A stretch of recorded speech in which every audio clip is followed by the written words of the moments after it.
अस्सलाम वालेकुम। क्या आप जानते हैं कि महरूम किसे कहते हैं? कौन लोग हैं जो महरूम हैं? यकीनन आपके दिल में ख़्याल पैदा हुआ होगा कि महरूम वो लोग हैं जिनके पास अपना ज़ाती घर नहीं, जिनके पास ज़ाती गाड़ी नहीं, जिनके पास रुपया, पैसा, बैंक बैलेंस नहीं, जिनके पास कोई जायदाद नहीं, जिनके पास ख़ास मिक़दार में खाने की कोई चीज़ें मयस्सर नहीं।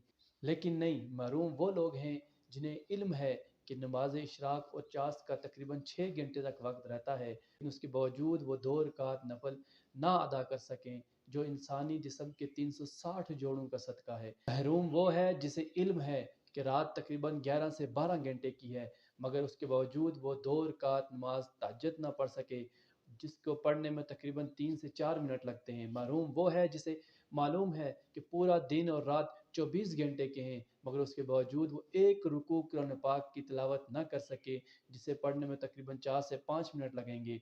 महरूम वो है जिसे इल्म है कि ज़बान थकती नहीं है, मगर उसके बावजूद भी वो पूरा दिन अल्लाह का ज़िक्र न कर सके। यकीनन महरूम वो है जिसे दुरूद पाक पढ़ने की तौफ़ीक ही नहीं मिली।